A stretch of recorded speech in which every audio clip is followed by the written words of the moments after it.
Hi, I'm John Green. This is Crash Course World History, and today we're going to return to medieval times. Mr. Green, finally we get to watch jousting and eat with our hands and root for the Blue Knight. Yeah, no, me from the past. For starters, medieval times doesn't closely reflect Europe in medieval times. And furthermore, we're not going to be talking about Europe in medieval times, although we will be talking about kings and courts and aristocratic intrigue, but we're going to be talking about all those things in Japan.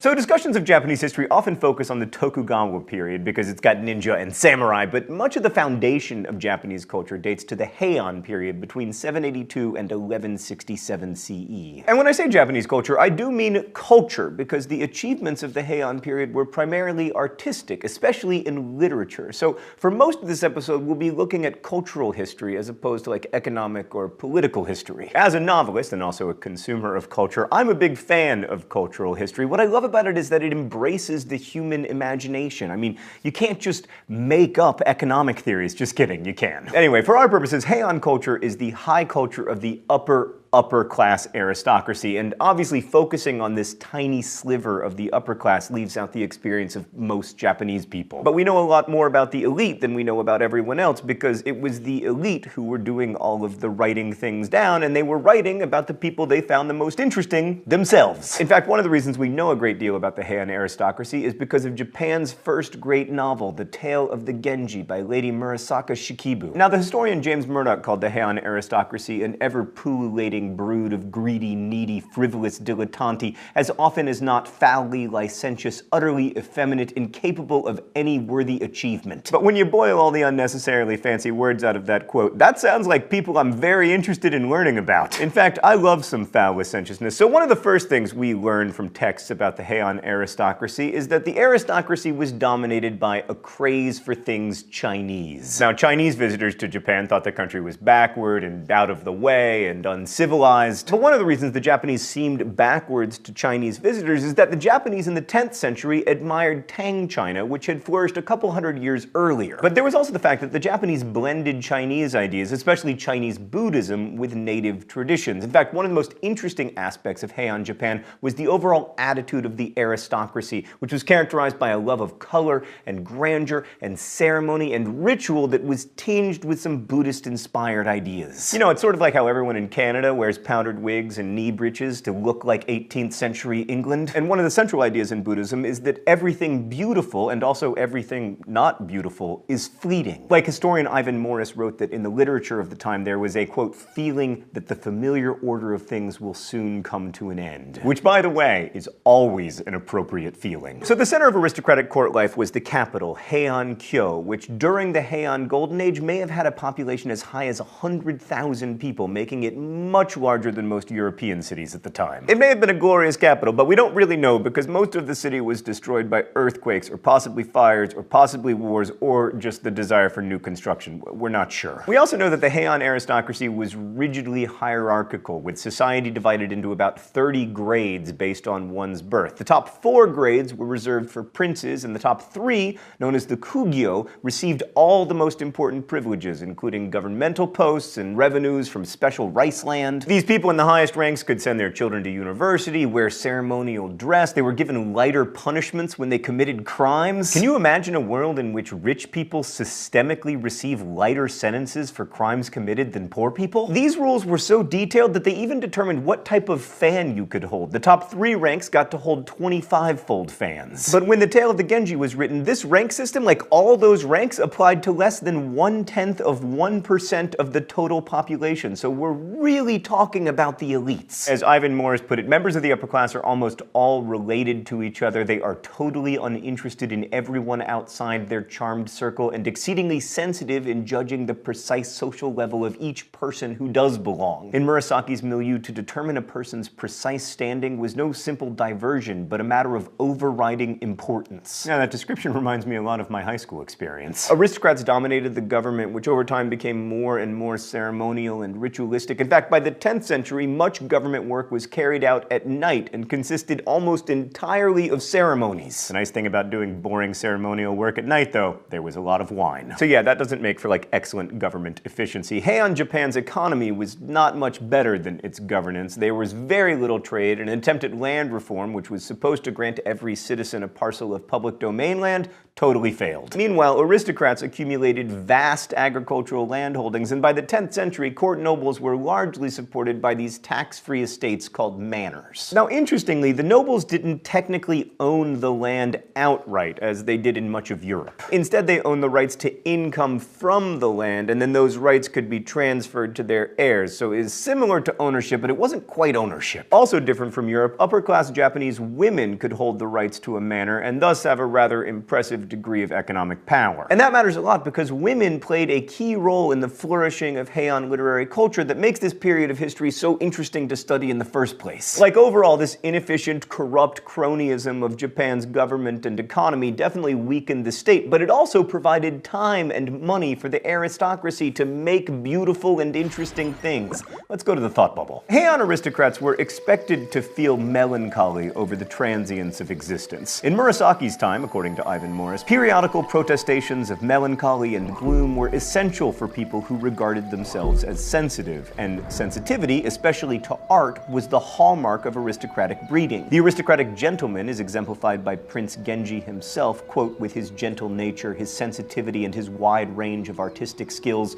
who represented the ideal of the age and who set the tone for the social and cultural life of the good people. Buddhism was very influential on the aristocrats' aesthetic ideal that beauty must be cultivated because it is so impermanent. This quote from the Tale of Genji illustrates this focus on impermanence. Like the waterfowl that play there on the lake, I too am floating along the surface of a transient world. I couldn't help comparing them with myself, for they too appeared to be enjoying themselves in the most carefree fashion, yet their lives must be full of sorrow. Stan, are you sure that's from the Tale of Genji? I think I've seen that quote attributed to me on Tumblr. But we don't only know about the emotional state of the aristocracy, we also know about their pastimes. We refer to nobles as the leisure class for a reason, after all. They spent a lot of time playing games and engaging in contests. Poetry contests were popular, as were board games like Go, and much of their time was taken up with ceremonies and rituals. Here is an example from the court calendar. 18th day, Bowman's Wager. The New Year's celebrations are concluded by an archery contest, which is held in His Majesty's presence between officers of the inner and middle palace guards. This is followed by a banquet during which court dances are performed and prizes awarded to the winning side. Members of the losing side are forced to drink the cup of defeat. Thanks, Thought Bubble. I'd like to make an announcement here at Crash Course. From now on, whenever we refer to anyone losing anything, we will say that they were forced to drink from the cup of defeat. So, you know, other than pure Game of Thrones style drama, this highly ritualized, very insular social order of the elites of the elites of the elites isn't usually the kind of stuff we'd study at Crash Course. But first, thinking about the Heian aristocracy tells us something about the lives of the rich and powerful generally. Like, obviously they had to increasingly separate themselves from each other to feel more and more wealthy and powerful, which progressively led to them being more and more separated from, you know, the vast majority of people living in Japan. But also, they produced and consumed cultural artifacts that came to define the style of the age, but also have continued to shape culture. Heian aristocracy and the documents that describe it tell us a lot about women, who, as we've seen, are often left out of historical narratives. The Heian period, at least culturally, was dominated by women, particularly Murasaka Shikibu and Sei Shonagon. So in some ways, at least, unlike almost everything we've studied, our view of the period is dominated by women's perspectives, although it is the perspective of the most privileged women. And what we see is consistent with a lot of upper-class mores. These women are obsessed with their looks, and especially with their clothes, which were cumbersome and heavy. They were expected to wear their hair very long, preferably reaching to the ground. They had to powder their faces and blacken their teeth, and they lived the circumscribed lives typical of upper-class women throughout the world, although there were some legal protections that they enjoyed. Like we talked about how they could have income from property. Laws also protected them from physical violence, specifically prohibiting a husband from beating his wife, which might not sound like that big of a deal, but compared to women's lives lives in Europe, that was a big improvement. And upper-class women in Heian, Japan were all literate and educated, although their education was limited to the types of cultural skills that would make them attractive to men. Poetry, music, calligraphy, maybe some literature. Disciplines like history and law and philosophy were mostly off limits, and that brings me to something I want to talk about. All of these privileges, from the heavy, cumbersome clothes that make it difficult to move, to the kinds of education women could have, or the kinds of limited legal protections they could have, all of that is evidence of a patriarchy. So we see through these women's stories the way that they were able to express themselves and their philosophies and the way that they lived in the world. So women like Murasaki Shikibu lived constrained, cloistered lives, but of course there were opportunities available to them that weren't available to men. And that's what's so exciting about being able to read their narratives. We just don't have many equivalents to that in Europe at the time. That noted, these women, like their male counterparts, spent most of their lives indoors and communicated mostly by intermediaries or letters. Women couldn't show themselves to men or make conversation with them, but there was a great deal of interest and intrigue around love and romance, not least because Heian gentlemen were expected to be polygamous and also to engage in extramarital affairs. But just because sexual relations were often divorced from marriage and love affairs were common doesn't mean that they lacked emotional consequences. In the stories we read about Heian Japan, everybody is always worried that they're going to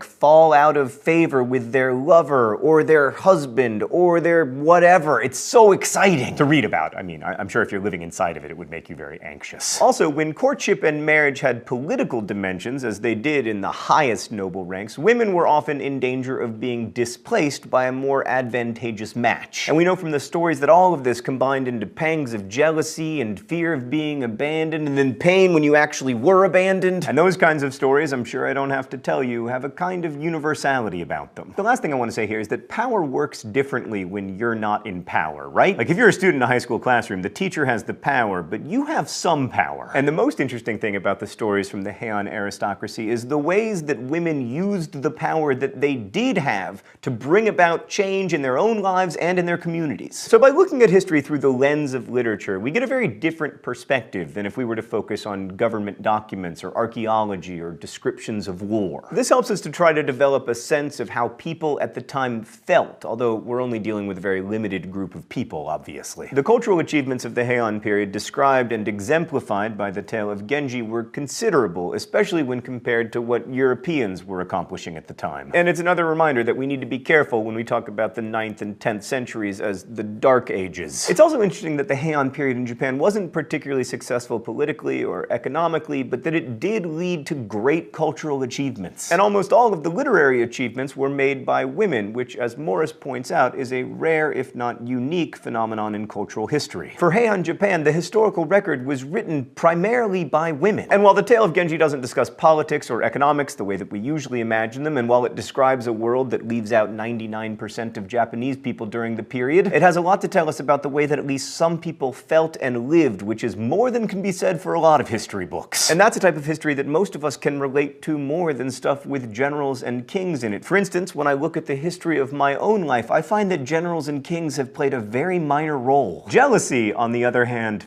not insignificant. Thanks for watching. I'll see you next week. Crash Course is filmed here in the Chad and Stacey Emigholz studio in Indianapolis. Thank you for watching, and as we say in my hometown, don't forget to be awesome.